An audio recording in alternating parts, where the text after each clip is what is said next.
Welcome Trinidad and Tobago to our News 4 report, a product of the Government Information Services Limited and the Ministry of Communications. I'm Nicola Barito. Let's take a look at the headlines.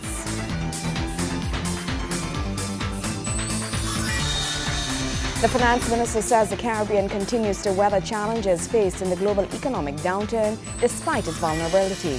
The spiritual Shouter Baptist community celebrates the opening of their very first school, and plans announced by the House Speaker to join with other parliaments to observe an International Day of Democracy on September 15. Thank you for joining us. Improving the lives of Caribbean citizens begins with improving the financial landscape of the region. In an effort to guide CARICOM members towards the road to economic recovery is the International Monetary Fund. It's for this reason the international organization hosting a two-day forum here in Trinidad and Tobago that will explore possible changes in policies that will see Caribbean economies emerge from debt and move towards positive growth. Welcoming regional partners to the high-level forum, Finance Minister the Honorable Larry Hawai says the Caribbean continues to weather challenges faced in the global economic downturn despite its vulnerability. With the 2013 budget date looming in the air, much anticipation is being placed on what the package has to offer, but more so measures that will be taken to stimulate the economy. Finance Minister Larry Hawai says this year's budget will seek to get government's best value for the buck. Yeah, we have to come up with a judicious mix of stimulus measures to move the economy forward, while at the same time identifying areas in which we will have to implement some austerity measures in order to ensure that we get best value for money. So it will be a combination of both. Minister Hawai expressed optimism in the Trinidad and Tobago economy, showing positive signs by the end of this year. Strong, stable economy. Our debt to GDP is reasonably good. And in fact, we're among the leading countries in the world as far as that is concerned. So we do have a lot of fiscal space that our CARICOM colleagues don't have.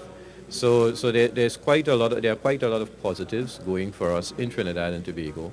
And of course, in doing the budget, we will seek to build off of those strengths that we have, while at the same time identifying those areas that we can do more in terms of ensuring that we get value for money as we move forward. He adds that income generation will be geared towards a greater focus on increasing its revenue at the top level. There are measures that we are seeking to introduce to address top line, because at the end of the day, if your top line keeps coming down and the expense keep going up, you're going to end up in trouble. That is not a sustainable position.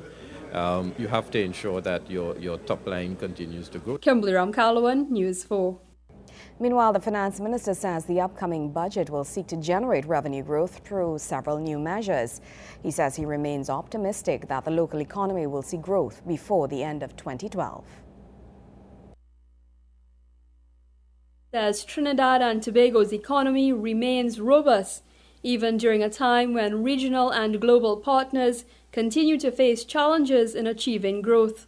Speaking at a forum hosted by the International Monetary Fund on low growth and high debt in the Caribbean, Minister Hawai describes the local economy as having done fairly well in weathering the global financial storm. We in Trinidad and Tobago need to be mindful of the challenges that this environment poses.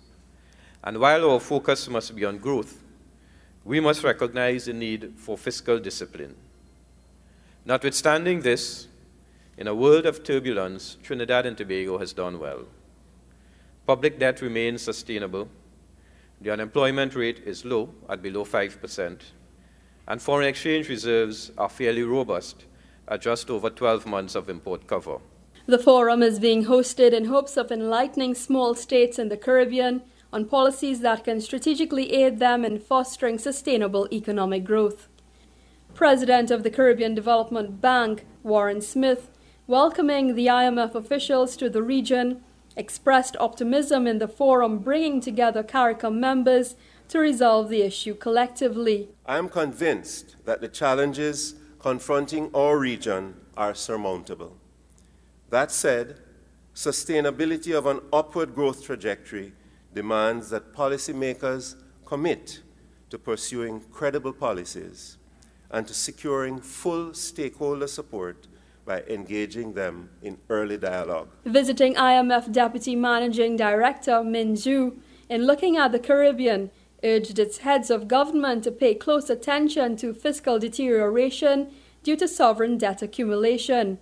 Nevertheless, he says the Caribbean has much to be proud of as a small state region. The region has a long history of political stability, respect for democracy, and the country, Trinidad and Tobago, just celebrated its 50 years anniversary of independence, along with Dominic and Jamaica, along with that, and it respects all the law and transparencies. So it is a very good, attractive areas for the international investments communities. It's anticipated the partnership with the CDB and the IMF will result in the creation of a framework that will see the region come out of fiscal debt and get towards positive growth. The two-day forum will see in attendance regional finance ministers and central bank governors. Kimberly Ramkalawan, News 4. News 4 continues after the break. Stay with us.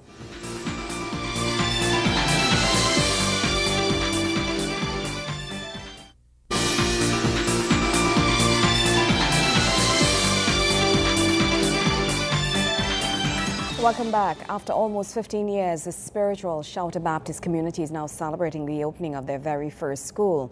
The St. Barbara's Spiritual Shouter Baptist Primary School took in its first batch of students on the opening day of this new school year. The school, located off the Churchill-Roosevelt Highway in Maloney, began its first day of classes with 105 pupils enrolled in classes ranging from first year to Standard 3. The 2,000 square foot building was constructed over a 7-month period at a cost of a little over $28 million and can accommodate a maximum of 250 students. Speaking to the media, Archbishop Barbara Burke, whom the school is named after, described the occasion as joyful. She heaped praise and appreciation on Prime Minister the Honorable Kamla Persad-Bissessar and Education Minister Dr. the Honorable Tim Gopi Singh for all their help in getting the school. A school which she says the Baptist community has been dreaming about for years. Education Minister Dr. Tim Gopi Singh has also visited the school and describes it as an historic achievement in Shouter Baptist history. He says it's the first school that has been constructed for spiritual Shouter Baptists in the history of the faith, not only in Trinidad and Tobago, but the wider Caribbean and the world at large. Minister of Local Government Dr. the Honorable Suraj Ratan Rambachan is coming to the aid of Pipara residents who are complaining of the stench emanating from chicken farms in the area. The residents say the farmers are violating town and country building codes with the size and location of their farms. They called on Minister Rambachan to intervene as he met with them at the Princestown Regional Corporation. We are hoping that at least 2 or 3 of the farms would be shut down because one is 10 feet away, 4 feet away from homes we're talking about. People are getting sick. Rats. We have rats infesting our homes. One lady has a lung infection because of this constant stench. Right? You cannot even, in the countryside, everybody know you have barbecues and cooks outside. We cannot do that anymore because of the stench. Right? And what we are saying is we have the right to live and be happy in our homes, and we cannot be that anymore. That is why the minister is feeling sorry for us there, because it have too many farms. We never had a problem who were there. It have some that year, and we never had a problem. But these are massive farms. You're talking about 60,000 chicken, 40,000, and they want to expand, right? And we need the authorities to do something about it. So we are very thankful that he is trying to do something to help us. This was the major issue for Pipara residents who met with Dr. Rambachan as he continues his outreach program. The minister has embarked on a Meet the People type of outreach program where he intends to go to each regional corporation every week for the next few weeks and meet with citizens who need his ministry's help. At this meeting held at the Princestown Regional Corporation's office, Minister Rambachan vowed to take up the role of mediator in the current row between the farmers and villagers. He suggests, however, that handling this matter may be a tricky one, as it requires the need to find a balance between promoting economic activity and entrepreneurship and addressing citizens' concerns. And as you probably would have recognized, it's a sensitive matter because you're trying to balance economic activity with the needs of the residents to live without what they describe as a nuisance. And the thankfully, the residents are not saying that they do not want chicken farms in the area, but they want to be sure that there are not so many chicken farms that they cannot live comfortably and avoid, as I said, the nuisance that comes from some of the farms. Minister Rambachan says he plans to hold a separate meeting with the farmers and then will try to bring both parties together. He says in the meantime, the relevant agencies will come together and hold talks to establish if any laws are being broken and what actions can be taken, if any at all. We have decided, the residents, the EMA and the other agencies, to have an interagency meeting.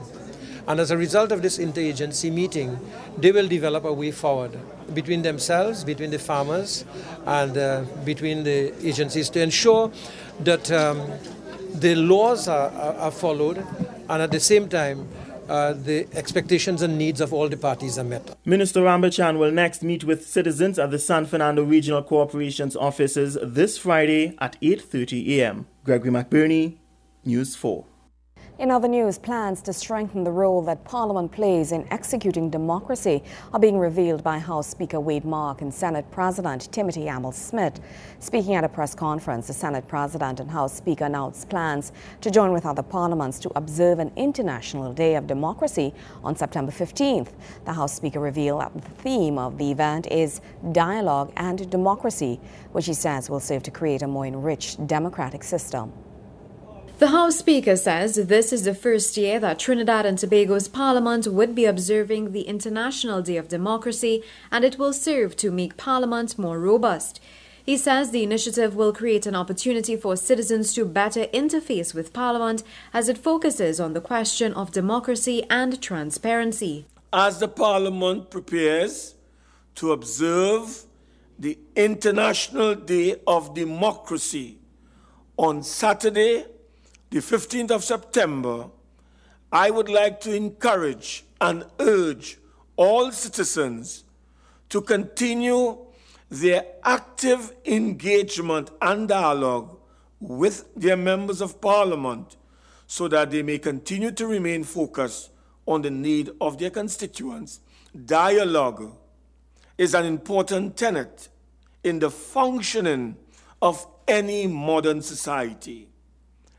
As the representative body of our legislature, Parliament is rightly seen as the facilitator where the exchange of viewpoints flows freely between both sides of our legislature. Meanwhile, in a bid to revolutionize the business of Parliament, the House Speaker says parliamentarians will soon be afforded the convenience of an iPad, which he says will enable them to function more efficiently. He says the measure will also serve to cut the cost of paper usage.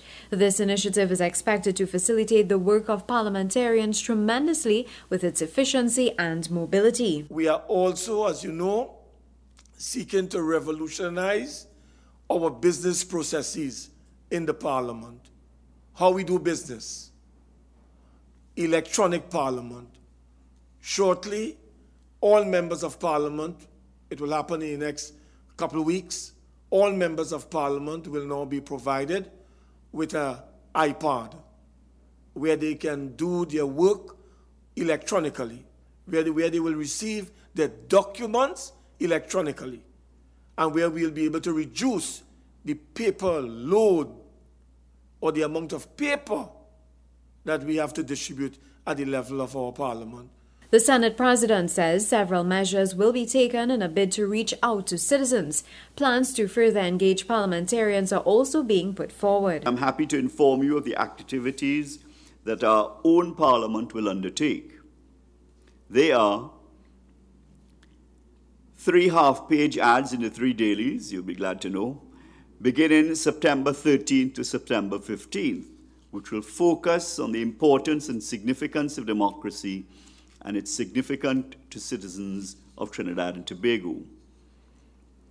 Secondly, a 20-minute video documentary which will be aired on the Parliament channel in the latter part of September and whose subject matter will also complement that of the print ads. And finally, members of Parliament will also be encouraged by the Honourable Speaker to set aside a day when they can meet and engage their constituents in meaningful dialogue and discussion so that Parliament is not seen as some remote institution that is distant from ordinary citizens and their needs. Vuna Barath, News 4. News 4 continues right after this.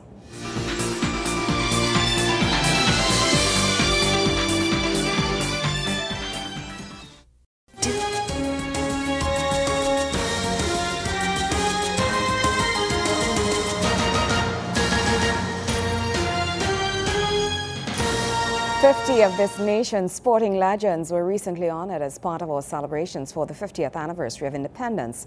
During the presentation ceremony, the Honorable Anna Roberts, Minister of Sport, took the opportunity to share with those present some historical facts about our sport heroes. Wayne Cunningham has the details in this report. Since the announcement that 50 sports heroes will be honored as part of our Independence Jubilee celebrations, there has been discussion on who will comprise the 50. The Honorable Anna Roberts, Minister of Sport, urged all to lean towards praise rather than criticism. The easiest thing to do is to criticize. The hardest thing to do is to praise, be praised, and enjoy and respect the achievements of others. So when I see that All Sport Promotion had an idea for the 50th Jubilee, and they got a great team of historians, academics, sportsmen and women together and decided to honor 50 legends, the first thing we can talk about is who didn't make it. Of course, if you choose 50 out of 50 years, I can say that as a coach, I am deeply disappointed that we did not name a coach. That Hazley Crawford's coach, Wilton Jackson is not there, or George Bovell coach. I can say that. But let's not focus on that.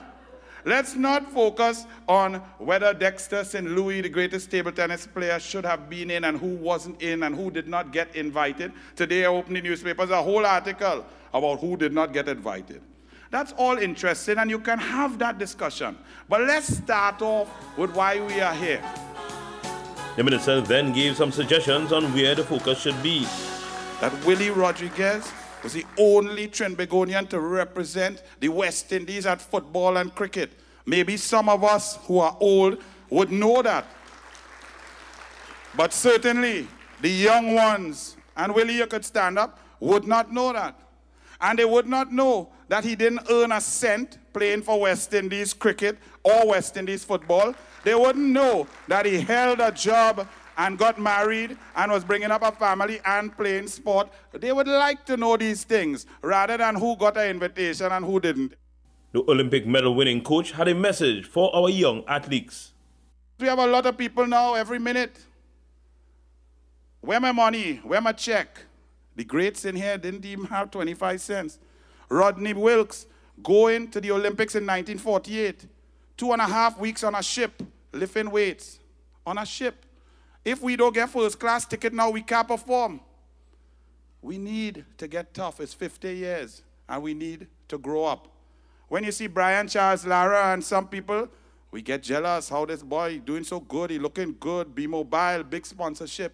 They don't know that Brian Charles Lara was a great footballer, but his father tell him, don't ever put on that football boots. And we were responsible for him getting a good little cocktail in Santa Cruz because we had an under-14 final, and we beg him, we say, boss man, come, we need you. He sneaky boots out, we come, we still lost the game. But they say the licks he get down in Santa Cruz, wake up Dwayne Bravo and them start to play cricket. The minister's comments were complemented by the appropriate entertainment. Sweet, sweet Trinidad, for I love this country bad. I don't want to leave at all. Ever since I was small, look up all in sweet, sweet Trinidad. Brother was a feeling glad. When I'm dead, please bury me in the center of the city. Wayne Cunningham, News 4 Sports. News 4 continues after the break.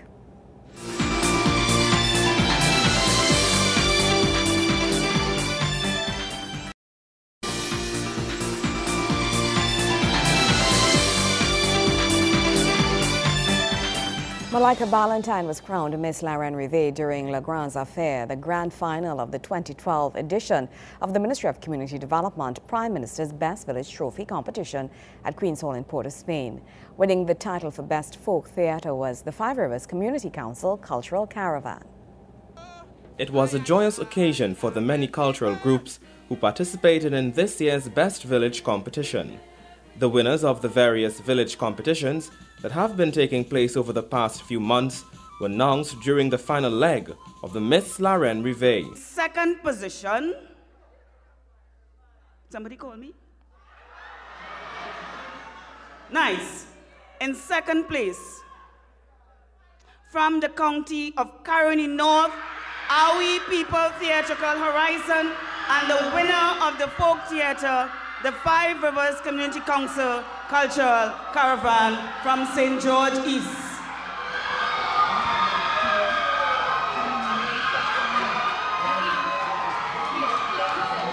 Oh Lord, pandemonium. A record 25 women representing various villages vied for the title of Miss La Reine Rêvée, and patrons got the opportunity to see the young women in evening gowns made by members of the community and were creating using indigenous materials.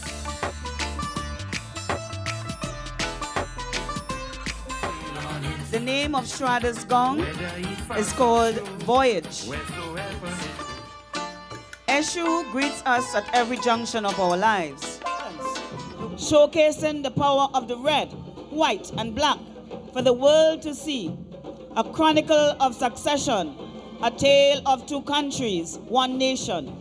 The La Reine Rêvée competition is open to women between the ages of 16 and 25 who are members of the village, community councils, women's groups, youth groups, sporting and cultural organizations. Delegates are judged on talent, self-expression, and evening wear. Shanaria Taylor of the Culture Club and Psalm out of Tobago.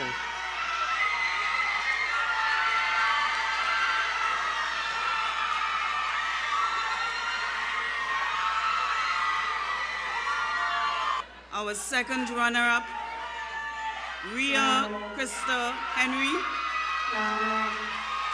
Rhea Krista Henry of the Northwest Slaventil Cultural Movement, St. George West.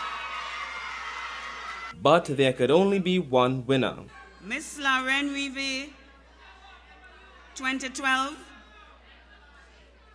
goes to Malika Ballantyne, Mbakade Travelers, Victoria West.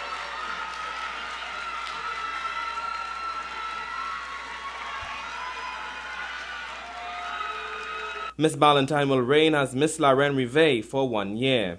The Best Village Trophy competition, which would be celebrating its 50th anniversary next year, is a year-round competition that encourages communities to be more conscious of their environment and culture. The program also aims to preserve and build on local folk traditions.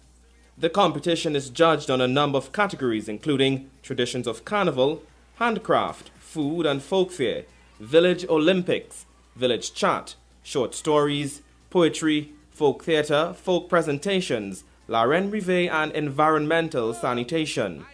There is also a non-competitive Junior Best Village Camps workshop and show. Prizes are awarded according to the categories of the competition.